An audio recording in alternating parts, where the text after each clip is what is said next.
Uma das maiores convicções de Martinho Lutero era de que, uma vez destruída a missa, a sua doutrina poderia triunfar, pelo menos nas regiões onde ele destruiu a missa, pois, destruída a missa, estaria destruído qualquer vestígio da antiga religião.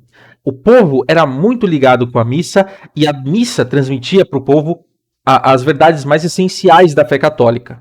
Como Lutero fez isso, veja nesse vídeo. Enquanto Lutero estava no castelo de Wartburg, sob o nome falso de Junkerhor, em Wittenberg as coisas saíam do controle, em que elas nunca estiveram.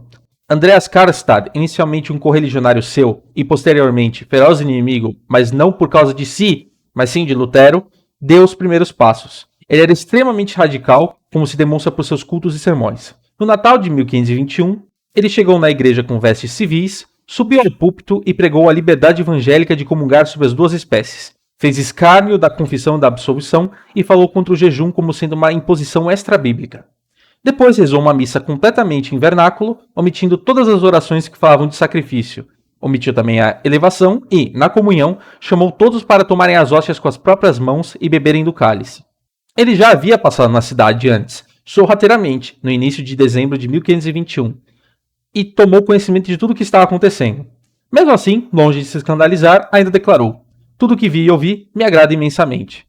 Em 1522, voltaria definitivamente para a cidade, porém agora com uma opinião contrária. Em 3 de março, partiu, de barba cheia, cabelos longos, carregando uma espada e montado num cavalo, do castelo de Wartburg. Antes de chegar na cidade, vestiu seu hábito, fez a tonsura e raspou a barba. Lá chegando, adentrou o antigo mosteiro agostiniano, agora vazio. Por 8 dias consecutivos, entre 9 e 17 de março, pregou contra as inovações de Karlstadt. A ceia voltava a ser a missa.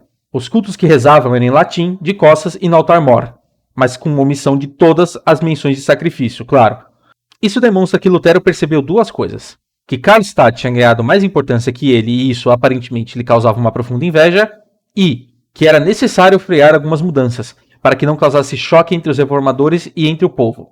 A Fórmula Missae, publicada no ano seguinte, em 1523, nasce exatamente nesse momento. Era uma tentativa de reformar a missa sem destruir completamente sua aparência exterior. Era um rito intermediário.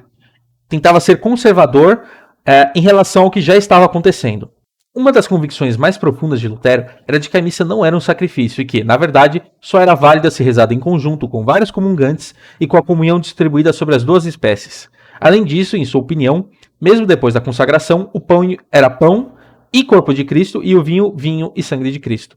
Tendo esta visão, claramente não poderia usar nenhum missal, mesmo que voltasse no tempo. Ele precisaria criar uma nova fórmula de culto, substituindo a anterior para refletir a doutrina protestante sobre a missa, a Eucaristia e outros detalhes. Lutero, porém, sabia que as rupturas radicais gerariam uma divisão muito clara entre as doutrinas, e resultaria facilmente em muitos desistindo de assistir os seus cultos. Se fazia míster a criação de um rito intermediário, que pudesse exteriormente se parecer com a missa católica, mas, em seu texto, omitir completamente a doutrina da renovação do sacrifício e o pedido de intercessão dos santos. A Fórmula Missae ainda é um texto em latim e preserva uma estrutura relativamente próxima da missa. Ele sabia que ele não podia mudar muito, senão o povo ia perceber muito facilmente. Por isso, esse rito ainda aparece, por fora, como uma missa católica. Mas ele era apenas um estágio. 3 anos depois, em 1526, ele publicaria a Deutsche Messe, já em alemão e bem mais radical, com uma adaptação da missa aos costumes e literatura alemãs. Ou seja, a Fórmula Missae não era um ponto final, era um rito de transição. Apesar disso, Lutero também não aboliu quando escreveu a Deutsche Messe, deixando apenas a instrução que convinha mais usar esse rito vernacular com o povo e a fórmula com o clero. No começo da obra, Lutero diz quais eram suas intenções. Não é, e nunca foi, abolir totalmente o culto formal a Deus, mas limpar o que já estava em uso, viciado pelos mais abomináveis acréscimos humanos. A parte que Lutero mais odiava e que precisava urgentemente remover da missa era o cânon romano. Ele mesmo, demonstrando sua ignorância, traça uma falsa história de sua origem no mesmo documento em que publicou o primeiro rito luterano. Lutero, além do objetivo que já dissemos, também queria tempo para compor uma missa genuinamente alemã, que se encaixasse no caráter e cultura alemãs e não uma mera tradução literal dos textos da missa corrigida. O documento é sofrível de ler, não apenas pela discordância que eu tenho com a doutrina luterana, mas porque Lutero não conseguia criar textos que fossem direto ao ponto e separar suas ideias. Ele não deixou no texto claramente qual seria o novo ordinário de seu rito, a estrutura, quais as omissões, como fiz e será mostrado adiante. É tudo misturado com reclamações suas de como ele não gostava de X ou Y coisa da missa dos papistas. Na apresentação que Lutero faz, ele tenta escrever uma história da missa. Havia uma pureza primordial nos ritos, da onde vinha o introito, o glória, o gradual, o aleluia, o credo, os santos e o Agnus Dei. Mas que em um dado momento surge o cano romano, pois foi dada a opção de cada um fazer o que quisesse no missal, conforme fosse sua necessidade. E, por causa da tirania da avareza e da ambição sacerdotal, os altares e imagens de Baal foram postos na igreja por reis impiedosos, os bispos. Neste mesmo documento, Lutero chama o cânon de aquela coisa mutilada e abominável, coletada de um monte de sujeira e escória. Do nada, então, a missa passou a ser um sacrifício. Os ofertórios e estipêndios foram adicionados e tudo foi perdido. Ela virou um monopólio sacerdotal, esgotando as riquezas do mundo, inundando a terra como um deserto com ricos, preguiçosos, poderosos e lascivos celibatários. Ah, que bela narrativa! Mas só engana alguns incautos. Não duvidem, o que eu disse realmente está escrito lá. Lutero diz que, na sua opinião, a missa tinha mais ou menos essa forma lá no tempo dos primeiros pais da igreja. Agora, as adições dos primeiros padres, que se diz terem rezado 1 ou 2 salmos em voz baixa antes de abençoar o pão e o vinho. Eram louváveis, tais se pensava terem sido Atanásio e Cipriano.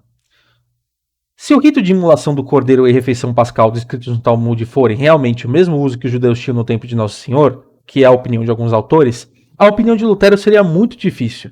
Apesar dos evangelhos não falarem tão detalhadamente qual foi o rito utilizado na Santa Ceia, em certos pontos ela se encaixa no rito talmúdico. A dificuldade que apresento não se dá pois suponho que os apóstolos usaram o mesmíssimo rito judaico sem alteração nenhuma, mas porque, tendo ele sido usado na Santa Ceia, provavelmente formularam um rito com base nele. E o rito talmúdico é longo e inclui diversos salmos, alguns bem longos. Não irei entrar em muitas explicações sobre como era o rito da missa nos primeiros séculos, mas basta mencionar que, segundo o padre doutor Hadrian Fortescue, era composto por uma sinaxe herdada do templo e uma oração eucarística. Ou seja, tinham leituras e até um sermão se presumia que tinha, e seguida de uma oração eucarística que era um pouco longa, não era uma simples consagração. De qualquer forma, é impossível que o rito da missa tenha se reduzido por muito tempo a 1 ou 2 salmos.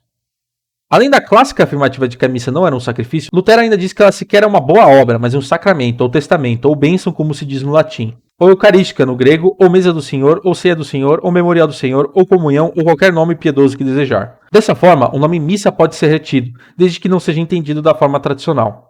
O ordo, já que ele não dá um ordo em um próprio, ele não escreve um missal, ele simplesmente dá uma série de padrões que se devem aplicar à missa como já existia e que tinha algumas alterações dependendo da região, é o seguinte: introito apenas dos domingos e das festas de Cristo, mas se quiserem das festas dos apóstolos e de Nossa Senhora, desde que sejam bíblicos, o Kyrie, que era opcional, o Glória, que era opcional, a coleta, se fosse piedosa e apenas uma, a epístola, o gradual e o aleluia, opcionais, a escolha do bispo, desde que sejam de 2 versos no máximo. Sequência, se o bispo quiser, mas apenas a do Natal e a de Pentecostes, evangelho, e o uso do incenso e das velas era opcional, o sermão, que Lutero não põe exatamente aqui, mas ele diz que é bom ter, e que aqui eu coloquei porque era o lugar mais comum de que o sermão era feito.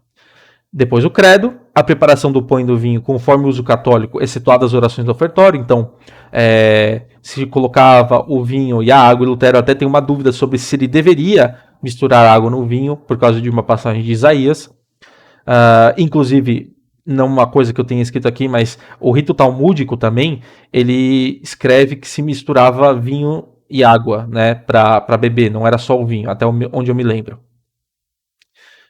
O prefácio, com um prefácio fixo, né, tanto o Per omnia secula seculorum, Amen, Dominus Obiscum, et cum spiritu tuo, sursum corda habemus ad Dominum, gracias agamus Domino Deo nostro, dignum in iustum es. E depois tradicionalmente vinha um ofertório próprio, de acordo com a festa, mas Lutero colocou um fixo. A consagração com a narração da Santa Ceia, e a voz submissa era opcional. Depois os santos e a elevação ao Benedictus. O Pai Nosso sem o embolismo e os sinais da cruz. A paz, voltada ao povo, o Pax Domini sit semper vobiscum, mas usado como uma fórmula de absolvição. A comunhão do celebrante, caso não tenha dado a comunhão após a consagração de cada espécie.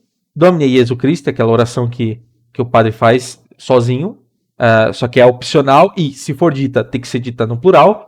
O Corpus Domini Nostri Iesu Christi, que é outra oração que o padre disse que Lutero deixa como opcional, mas que, se for dita, tem que ser dita no plural. Os fiéis, ao invés de serem dispensados pelo Ite Missa Est, são dispensados pelo Benedicamus Domino, Aleluia. E Lutero faz questão de falar que precisa ter esse Aleluia.